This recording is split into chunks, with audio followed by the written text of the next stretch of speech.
Peace and love, everyone. I hope this video finds you well. In today's video, I am going to be answering a subscriber's question.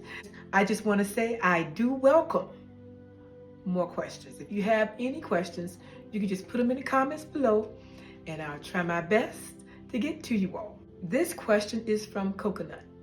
What has becoming your truest self taught you about peace, purpose, and womanhood? This is a very good question. I found that peace is a very important part of one's life. Now, when you say your truest self, my truest self I found was my highest self, or what they call your higher self. Your higher self knows all and is waiting for you to discover it. That's where your truest self is, and that's where I found out mine was. So I found that peace for me was about letting go of what no longer served me. If it was people that was in my life shouldn't have been there, things that I was doing that wasn't good for me, I didn't realize how important peace really was.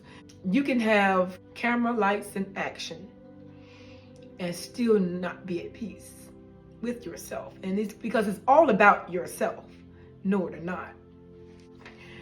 But what I found was peace usually is followed after one experiences the dark night of the soul. And as I said earlier in another video, some people don't come back from dark nights of the soul. People do different things when they get in that stage. They think they're being punished and life is dark. And it is. It's usually dark, and you do think you're being punished. And you think no one cares. You think you fail. It's a lot of things. You question yourself, okay? You question who you are, where you been, and where you're going. The dark night of the soul is not there to punish you. It's there to bring light later. Just as the seed is buried in the darkness before it comes up to see the light. In that darkness, it's going through many changes before it is up and out into the light. That's how my journey was going. I was going through many changes in the dark. The dark where no one saw, you know. But after that darkness, there's a sense of calm, because the dark night of the soul is actually the burying of the ego's death. It dies on you. It's hard to bury that ego. I'm not going to lie to you. It's very hard. The ego, when you try to bury the ego and get rid of it, it'll come back and like, hello, I'm back, I'm here, you know. But you have to learn to work with it and then let it know you're no more in control. You're not in control of my life anymore. Okay, yes, I was on YouTube. Yes, I had 119,000 subscribers. Yes, I let it all go. What was that like? It felt like failure. Yeah, I'm not going to lie to you. It felt like a big flop. And then along with the business, there was a double whammy, okay? But when it came to the business, like I said earlier, it was a relief because I had to learn a lot since the channel was gone, see? Which had brought me to a sense of peace before I let the business go. If you're understanding me correctly. But once that ego is in check, there's a sense of peace. You're no longer trying to please people. You're no longer trying to dress for how people want you to dress. You're not what your mama want you to be anymore. You're not what your daddy want you to be anymore. Okay? You're not answering to the false self of what the outside world has put upon you. You're no longer wanting to go to school for that thing that your mom and daddy told you to go for. I mean, you know that's not what you like or what you want to do. You come to a knowing that, man, what do I want? And what is my place in this world? You know, what do I like? What can I put up with? You know, what's good for me? And once you come to those terms, the ego starts to suffer a death. And it doesn't want to do that because the ego lives in the 3D world and it helps you function in the 3D world. But if you haven't ever heard the term, the spiritual realm rules the physical realm, then you would know that the ego is not supposed to be out of control. All right, but put kind of like in check by your higher self. So after that dark night of the soul, there was a peace and calmness. I don't have to answer to anybody, you know. I don't have to be what people want me to be. I can look into myself really deep and say, this is what I want to be. If you have to meditate, you go in there where the darkness is, because that's your true, that's where your true self is. You know, go into the deep darkness. You don't have to think about anything, just calm, deep darkness and get that peace. Okay. It extend out to your whole life, but it's very calming and it's very peaceful to not have to live to other people's standards or live to what people want you to be and what people want you to do. Okay, purpose. It was clear after becoming my truest self, it was clear what I had to do, or higher self, or coming in contact and making a relationship with my higher self. It was very clear what I had to do. And it will be clear to you, I believe, if you're going through this. Okay. So the clarity is you begin to know what you came here to do. And life will begin to bring this revelation to you. And we all know, or if we don't, revelation means to reveal. Okay? So we all go through our own revelations. And if you're really paying attention and you go through these things and you really just bury the ego,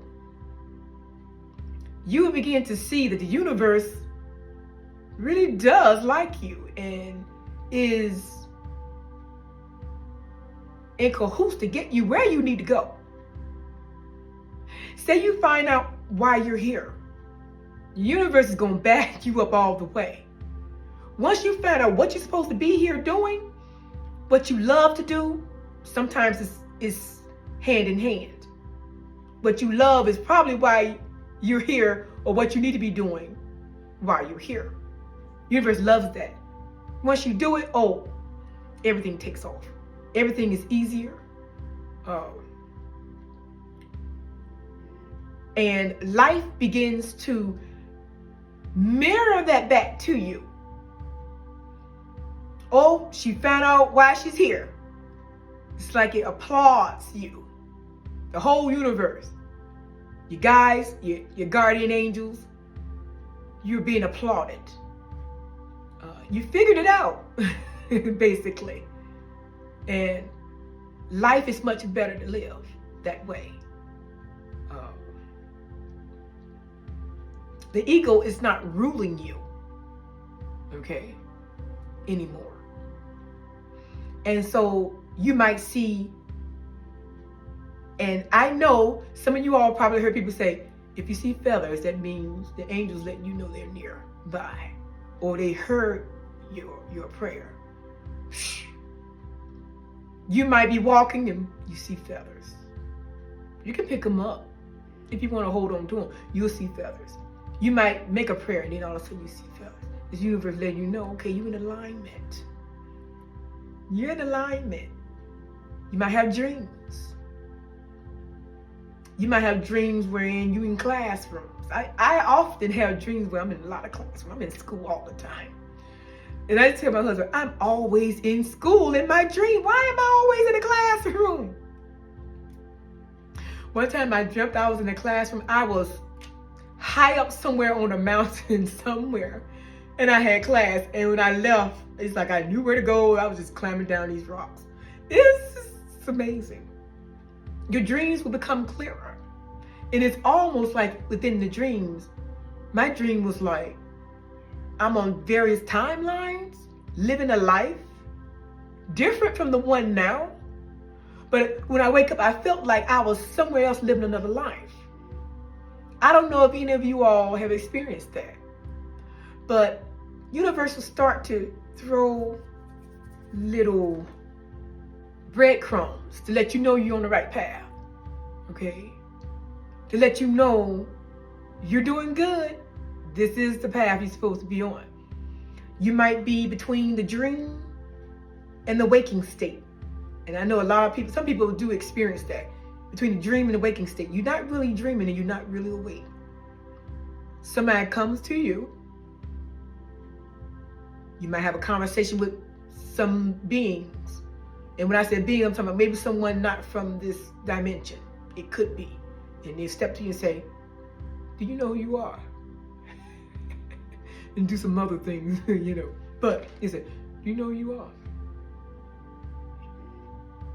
A lot of times, something like that may come up when you start to really question yourself. This is not real. I ain't going through this. It's not real. A lot of different things come up. Synchronicities. Strange numbers you start to see. Repeating numbers you might start to see. Number patterns you might start to see. And in your mind might tell you, well, your higher self might tell you there's meaning in that number. Look it up. You know, and you start to pay more attention to the world, what's going on with yourself. You pay more attention to the little things, you know, and the more you pay attention to the little things just start to open up even more. The universe will start showing you more. Okay? Yeah. You're in alignment with your truest self. Keep going. You're doing good. You know. If you have to cry and break down, do so. Talk to your guardian angels. Talk to your guides. They're there for you. At least I believe they were there for me. Okay? But the universe loves us and wants us all to do well. But once you get on that path and you know why you're here and what you're meant to do, because the universe is going to tell you what you're meant to do, or you're going to find out. There's different ways to find out. I believe. But yeah, so purpose, that's an automatic. Once you find your truest self, which is in line with your true purpose, the old you dies, which was filled with ego. Oh, I'm going to school to be a lawyer. You know you don't like law. I'm going to school to be a doctor. Oh, what do you do? I'm here to ask you. What do you do for a living? Oh, I'm going to school to be a doctor. Yes, what kind of doctor? A doctor of whatever, you know, physician, whatever. And you know in your heart, that's not you. You know in your heart you can't stand to see the red stuff. But yet there you are doing that just because maybe there's a lot of money in it. Maybe you're afraid of what your friends might think. Maybe you're afraid of what your parents might think. Maybe you're trying to please your friends. Maybe you're trying to please your parents. Maybe you're just obeying that old ego. I want to be this doctor because I think it's a prestigious job and it gives you perks and you know. But you know what you really want to do. You know. It nags at you all the time, but you ignore it. Yes.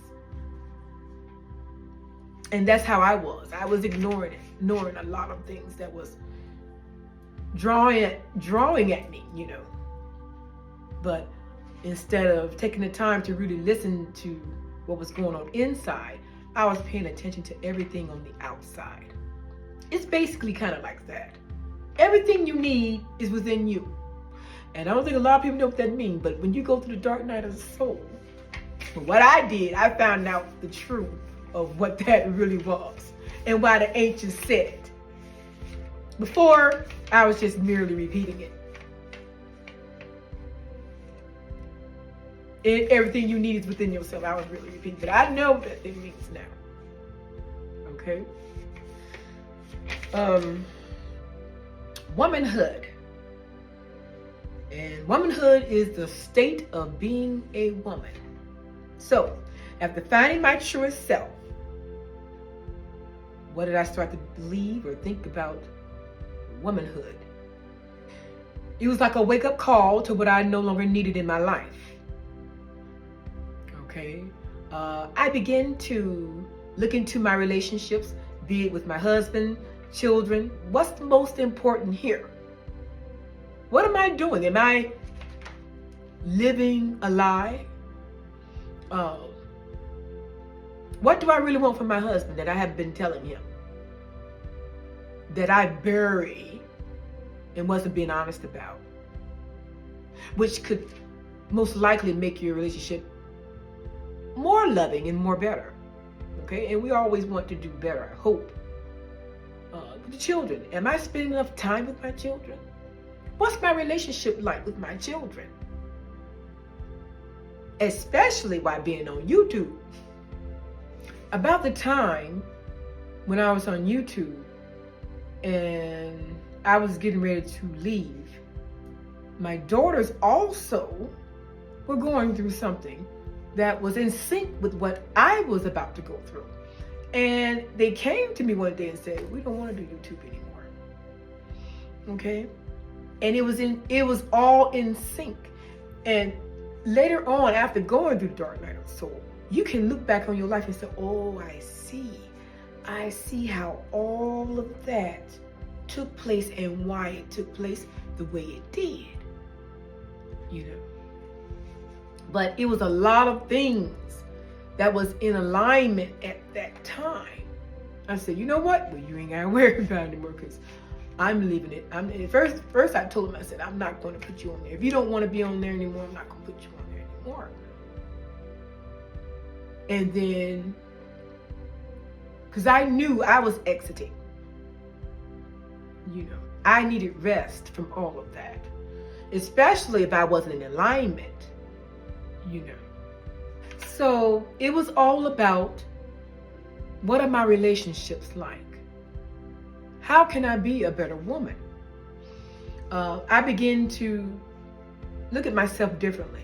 All the aspects of being a woman is very powerful.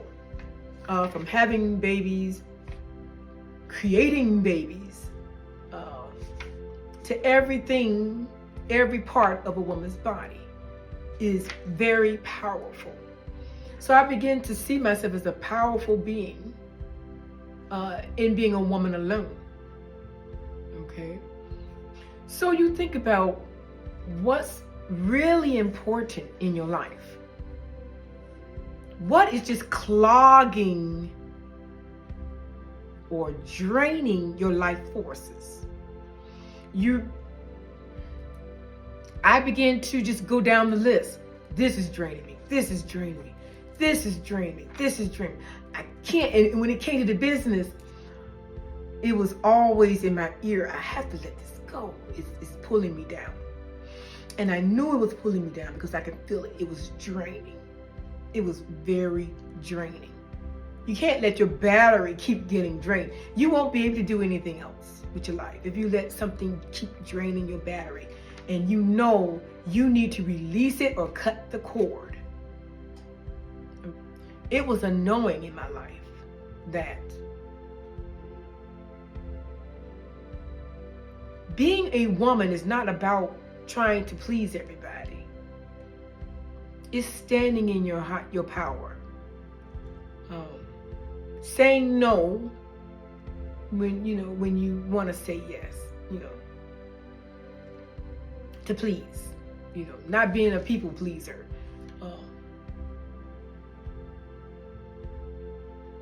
Just being able to be a powerful individual who know that they came here to do whatever they came here to do, and at the same time you're not harming anybody in your process of what you came here to do, but being the best woman you could possibly be. And that's with family, outside the family, with business. It's being your best, highest self all the time. And what I know is, a lot of time, the biggest pitfall for people is they don't want to change. Becoming comfortable with being a certain type of woman. Change is hard. I'm not going to lie to you. Change is very hard. So basically, it was about letting go of what no longer served me as a woman. Just being my completely true self and being all right with that. Okay? Along with that, making the necessary changes. A lot of people, I believe, don't like to change themselves. They think that when they come here that they are A-okay. They keep the same persona their whole life. You want to look in the mirror. It's a song that Michael Jackson used to sing about. I'm looking at the man in the mirror. You actually gonna have to look in that mirror.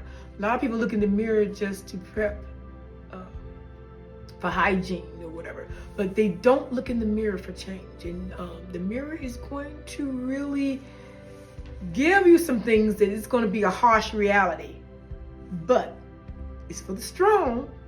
You have to be strong and able to look at yourself in the mirror and say, oh, I need to make this change, this change, and this change, and being honest with yourself.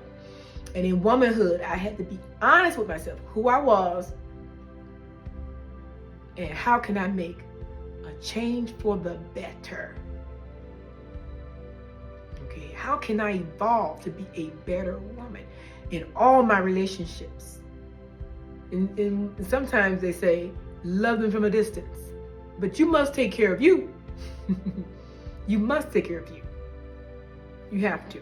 You are important to you. And you are your highest priority.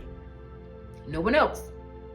Because when you take care of you, everyone else is going to be taken care of, including the world.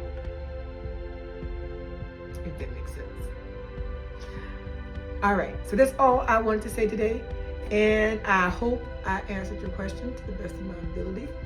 If you have questions, put it in the comments. Let's do this. All right? All right. Until next time, peace and love, everyone.